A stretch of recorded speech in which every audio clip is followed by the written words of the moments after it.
Iniciamos la primera unidad, esta es la primera clase teórica.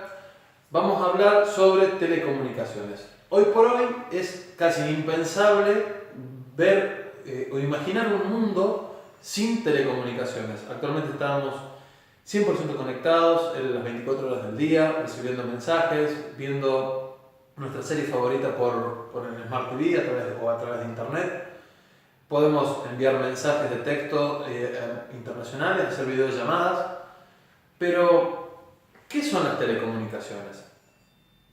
La teoría dice que las telecomunicaciones son los procesos y técnicas que se utilizan para comunicarse entre un punto A y un punto B. ¿Pero qué significa eso? Las telecomunicaciones no es algo nuevo.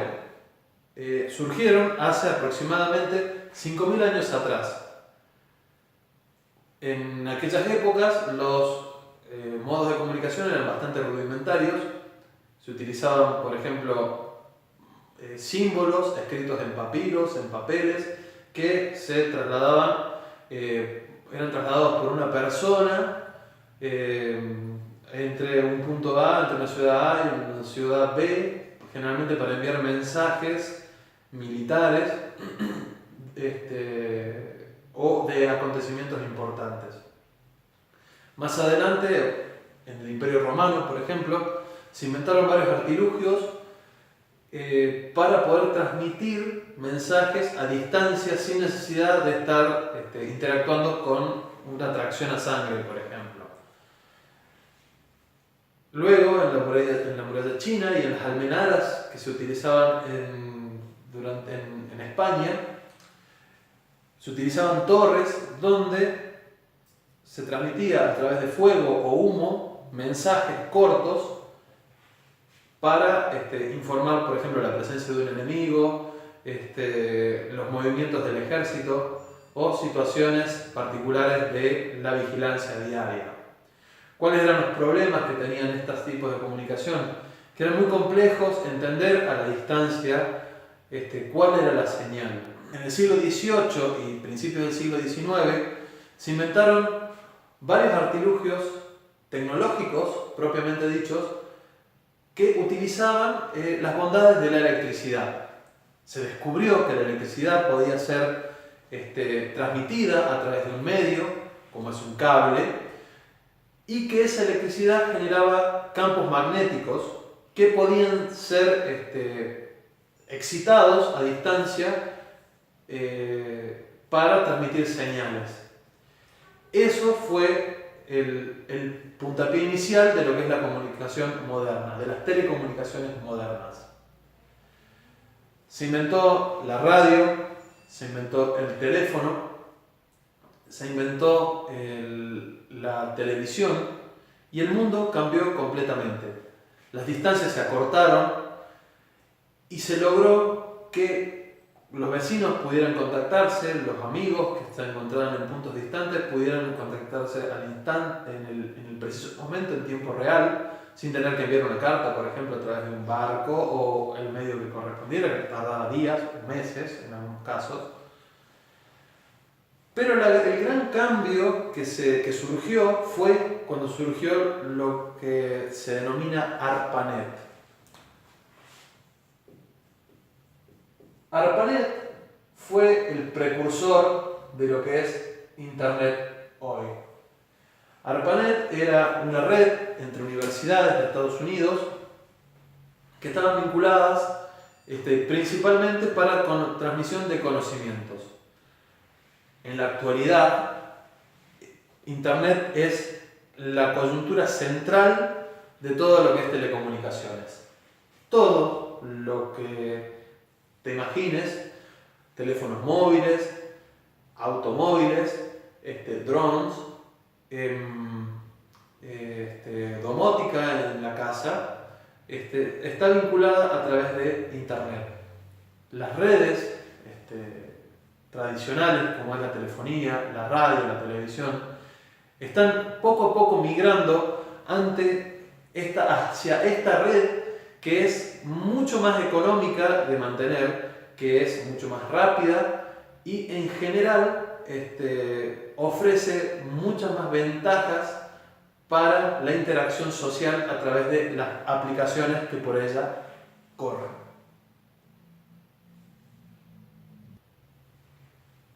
Pero, ¿cómo es el modo en que Internet funciona?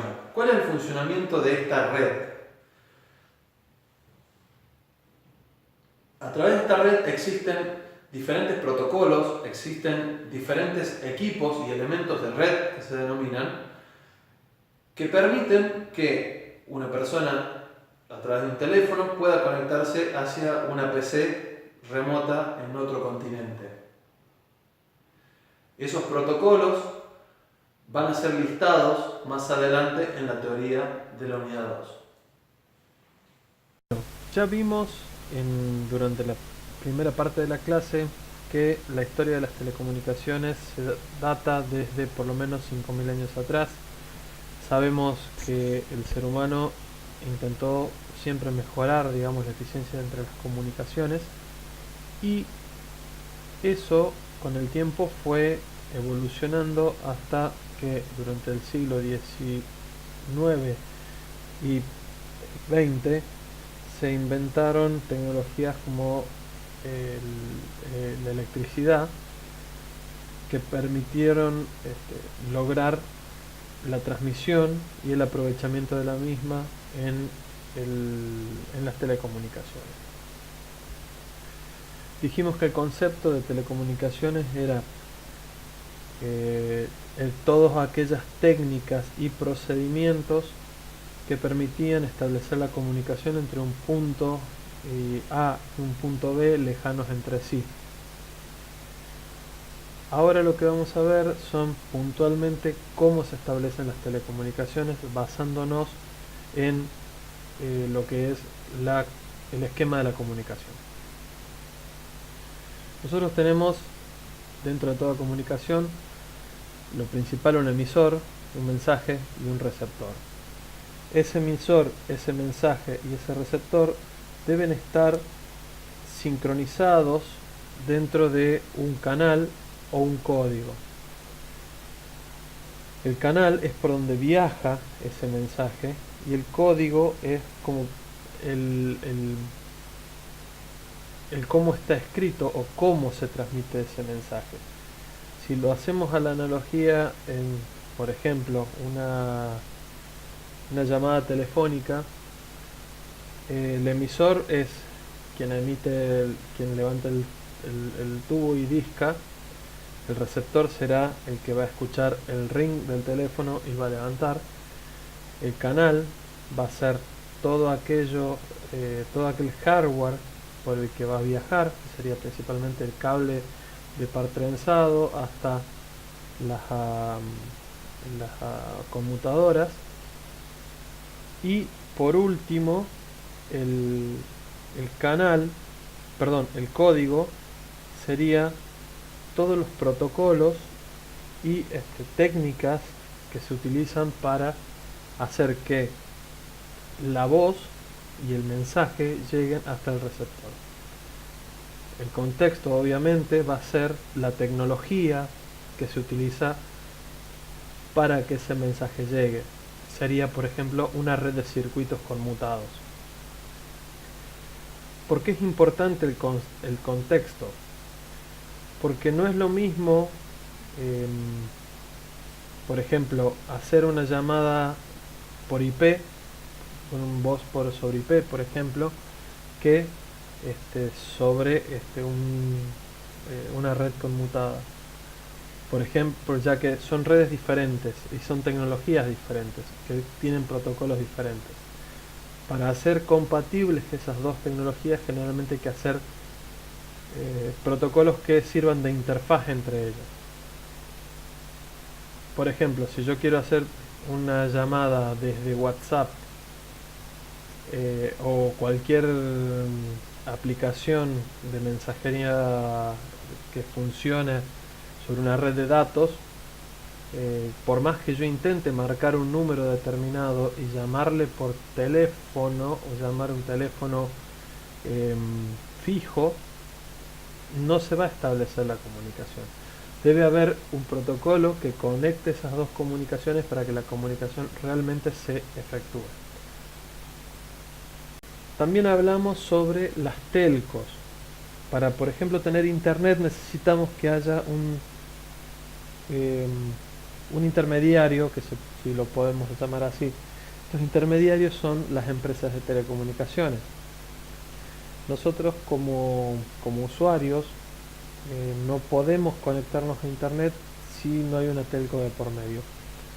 Sabemos que internet es la red de redes, por así llamarlo.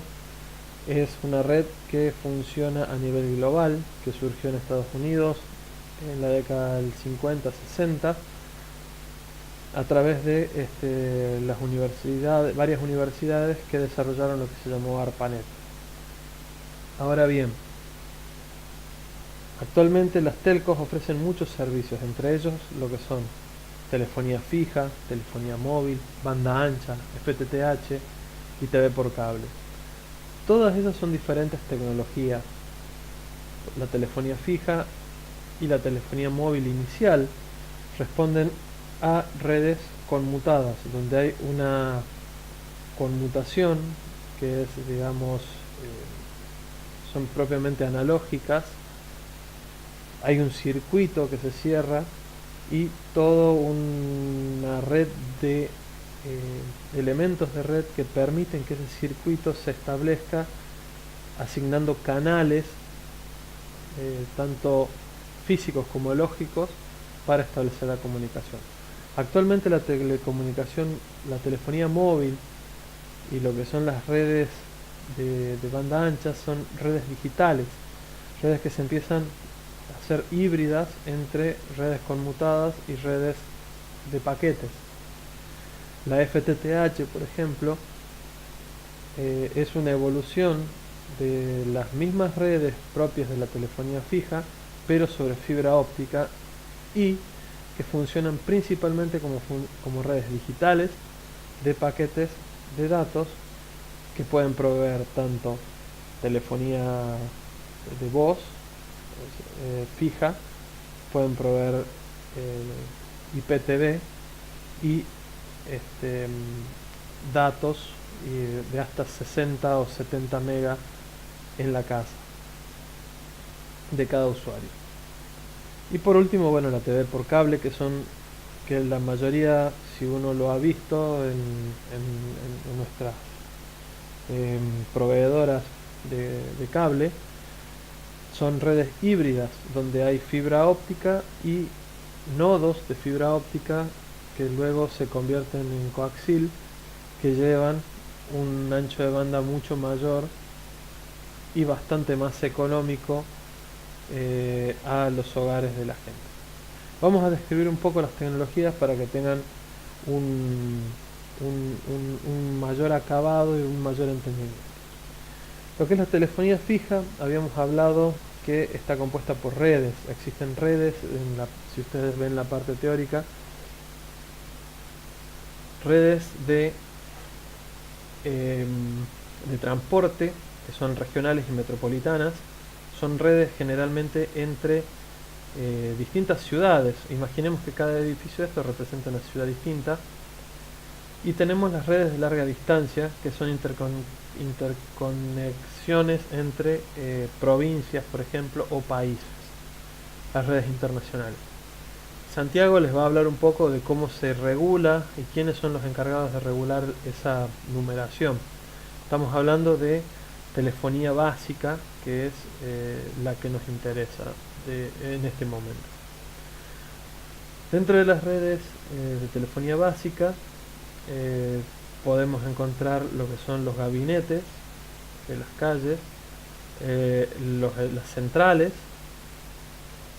los splitters, que son más bien, bueno, en este caso, bueno, no es el splitter que nosotros conocemos, sino más bien es lo que se denomina la caja de poste, o la caja de distribución, que se encuentra en el posteado o en las fachadas de los edificios, y de ahí se derivan los distintos abonados. Tenemos de esos armarios de calle forman lo que se llama la red de acceso, y esa red de acceso se denomina también en algunos casos red de dispersión. De ahí se puede llegar hacia los edificios del cliente, a las casas y demás. ¿Por qué se llama red de circuitos conmutados la telefonía básica? Porque principalmente es una red de circuitos. Nosotros tenemos, para establecer la comunicación, hay un cierre, hay un circuito que se establece, se conecta y a través de este se logra comunicar. Principalmente, si bien las centrales son actualmente digitales, ya no son centrales mecánicas ni análogas, son centrales que funcionan a través de comandos lógicos. El circuito sigue siendo principalmente físico. La evolución de estas redes son las redes IP. En un futuro se espera que todo lo que es tanto telefonía como cable como datos va a pasar por una red IP, dejando la red telefónica obsoleta. Actualmente las empresas están invirtiendo mucho en migrar esto, dado que las redes de telefonía básica como las conocemos ahora, que son las redes de cobre, de par trenzado, son costosas de mantener, los materiales son caros y la capacidad de crecimiento, digamos, la posibilidad de ampliación de servicios es muy limitada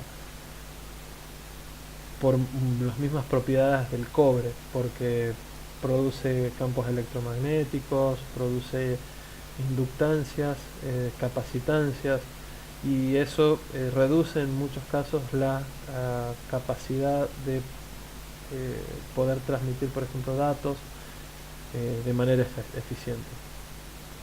Por ejemplo, la fibra óptica no posee ese tipo de inconvenientes, y en redes híbridas, como habíamos hablado, por ejemplo las redes de cable, se pueden obtener muy buenas velocidades y a buenas tasas de transferencia de datos.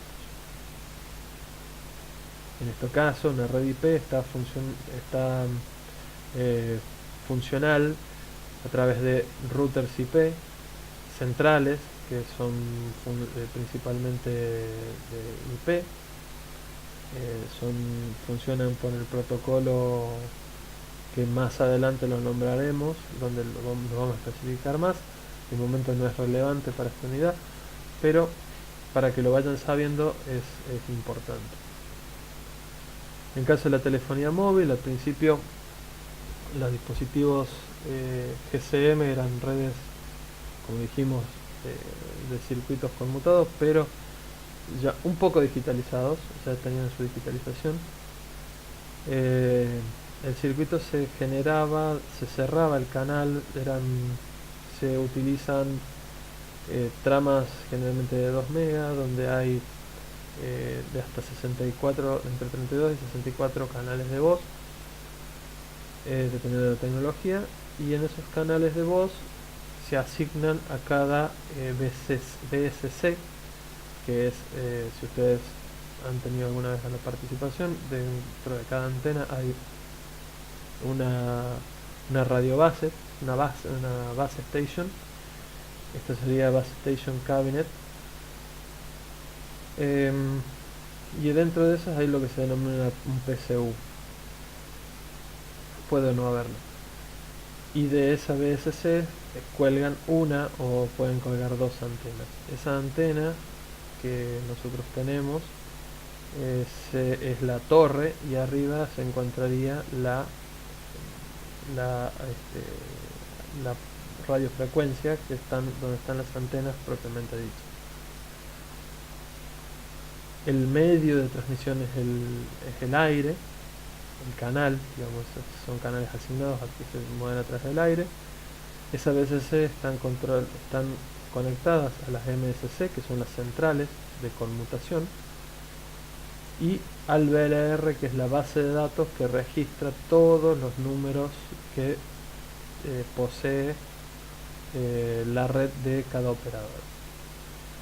A su vez, eso tenía una conexión a través de un protocolo PSTN, que era lo que vincula, a la telefonía básica, a las redes tradicionales. A su vez, a través de un protocolo que se denomina SS7, que es una señalización,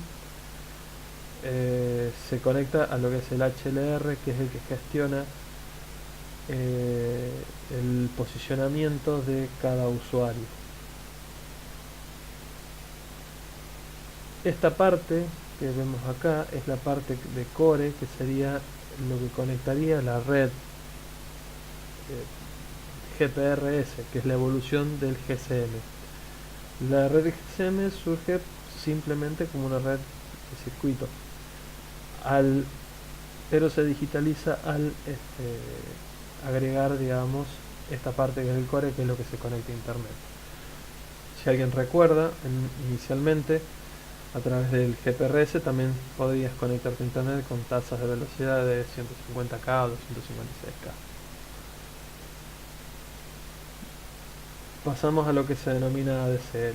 Vamos a nombrarlo rápidamente para no perder demasiado tiempo en esto, para darles un buen pantallazo sobre este tema.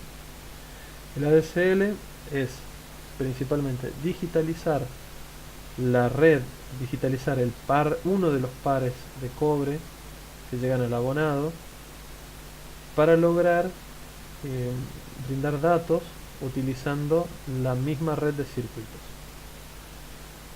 Nosotros tenemos una parte de la red que va a estar conectada a lo que es al conmutador, que es la red central, la central telefónica de cada operador, que a su vez conecta todo el resto de la red. Va a haber una conexión a lo que se denomina DSLAM o DSLAM. Y ese DSLAM también está conectado a un conmutador de datos, que es en donde va la red troncal de conmutación de paquetes basada ya sea en ATM o Ethernet también puede ser. Esto sería lo que es red troncal, esto sería la red central, y después de acá tenemos el circuito abonado o lo que sería la red de dispersión en esta parte. Del DSLAM se conectan estos dos sectores de la red y obtenemos lo que se denomina el par digitalizado. Ese par digitalizado lleva un splitter a través de toda la red de dispersión y de acceso al splitter del abonado. De ahí del abonado obtenemos una parte que va a un router que se conecta a internet, que puede ser también a través de Wi-Fi, y el otro que va al cable. Tenemos lo que se denomina después en la parte móvil el GPRS, UMTS, HSDPA y LTE, que son respectivamente GPRS sería 2G, 2,5G, GSM sería 2G, GPRS sería 2,5G, UMTS sería 2,9G, casi 3G, o 3G propiamente dicho, HSDPA que sería 3G completamente, y LTE que sería el Long Term Evolution, que sería una evolución también de GSM para brindar lo que es el 4G. Más adelante vamos a indicar mejor qué significa cada una de las siglas.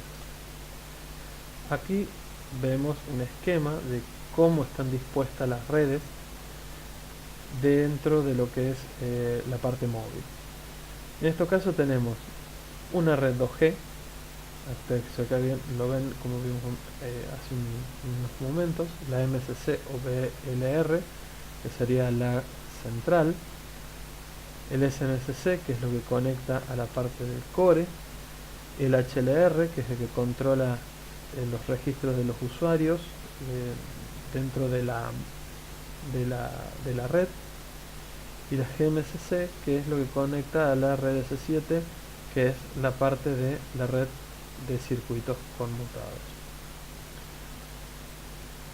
Dentro de esa misma evolución del GSM existen lo que se llaman, estas son redes GRAN, están los UTRAN, que son los que transmiten, digamos que se orientan a la transmisión de los datos. Ahora ya no se denominan BCC sino RNC.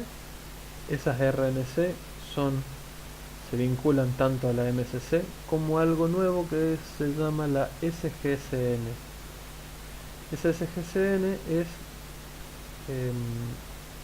un dispositivo que permite incrementar la velocidad de la red. Esas redes directamente ya se conectan directamente con la red IP a través de una interfaz GI. En lo que es 4G, esto sería para 3G, en las redes 4G ya las radiobases se denominan nodo B y nodo B, perdón. Nodo B se denominan para 3G y BTS para las 2G. El iNode B se conecta a lo que se denomina MME y ese MME tiene varios dispositivos que administran toda esa conexión, que es, como dije hace rato, más adelante las vamos a estudiar en detalle, pero prácticamente lo que ustedes tienen que saber es tener en cuenta este esquemita que les va a permitir más adelante, cuando estudiemos en detalle cada uno de los protocolos, saber qué le corresponde a cada uno. En el FTTH prácticamente hablamos de fibra óptica. ¿En qué consiste? Dadas las propiedades de la fibra óptica, tanto como la refracción y que permitan enviar ondas electromagnéticas como son los fotones, y utilizando WDM, que es multiplexación por división de onda, ello permite dividir la frecuencia en que se transmite por dentro de la fibra óptica y utilizar las distintas ventanas dentro de la fibra para transmitir tanto bidireccionalmente como unidireccionalmente. En este caso tenemos en los 1490 nanómetros, esa es la longitud de onda que utiliza se utiliza en fibra óptica para decir, bueno, esta es la longitud de onda donde se va a transmitir X información, en este caso voz y datos. La ventana de los 1550 nanómetros transmitís video, y en los 1310 nanómetros voz y datos. Aparece este dispositivo que se denomina ONT, que son cajas que se conectan directamente al cliente, donde llega un pelo de fibra, y en ese pelo, a través de ese pelo de fibra se distribuye tanto telefonía como datos como televisión por cable.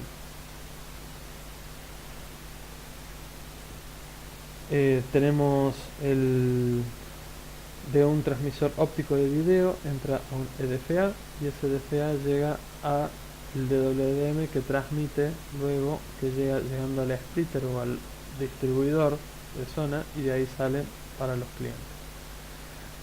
La radio base se denomina OLT, que es local, y esto sería la central óptica. Las HFC se denominan redes de fibra híbrida y coaxil, o sea, hybrid fiber coaxil. ¿En qué se basan? Tenés un anillo de distribución de transporte. De ese anillo se conectan las distintas fibras ópticas, que pueden estar entre 5 y 40 kilómetros, a los nodos ópticos. Esos nodos ópticos transforman la señal óptica en una señal eléctrica que va a ser transmitida a través de la red de cable del operador. Esto que permite ampliar los anchos de banda y ampliar la cantidad de hogares que se pueden distribuir dentro de una misma red. Con esto